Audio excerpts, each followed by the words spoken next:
अस्सलाम वालेकुम जी, ये मैंने एक वीडियो अपलोड की है, ये वीडियो देखें। जो 2024 में सितंबर के महीने में हुआ था बारामूला में तापर में, इसमें 3 टेररिस्ट मारे गए थे और उसका हिस्सा मैं भी था।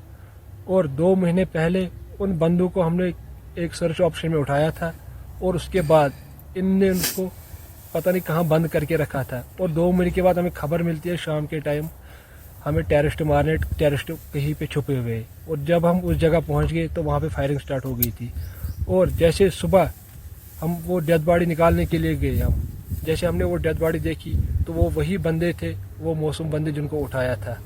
और मैं उधर ही टूट गया। मैं सोचा मेरे अल्लाह मैंने ये क्या किया, मैं क्यों इस जुर्म में शामिल हूँ। और उस टाइम भी मैंने फैसला किया अब मैं हक का साथ दे दूँगा। और उसके बाद जैसे यूनिट में पहुँच गए और मेरी प्लाटून के बंदों ने खाना नहीं खाया, कुछ बंदों ने खाना नहीं खाया और वो भी आपस में बात कर रहे थे। ये आपने वीडियो देखी है और इस वीडियो के अंदर ये शख्स जो मौजूद है ये भारतीय फौज का बंदा है और ये क्लियर ये बात बता रहा है जितने भी वाकयात पेश आते हैं ये प्री प्लान्ड होते हैं और इनका मकसद सिर्फ ये होता है कि एक तो मासूम कश्मीरी जो उनको दहशतगर्द करार देकर उनको मार दिया जाता है।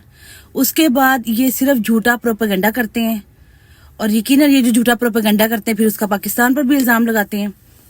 तो आप ये देखें कि ये कितने झूठे और मक्कार लोग हैं। वो बंदा कह रहा है कि मेरा ज़मीर ही नहीं गवारा किया कि जब इन्होंने जिन मासूम लोगों को उठाया और उनको दहशतगर्द करार देकर उनको मार दिया गया।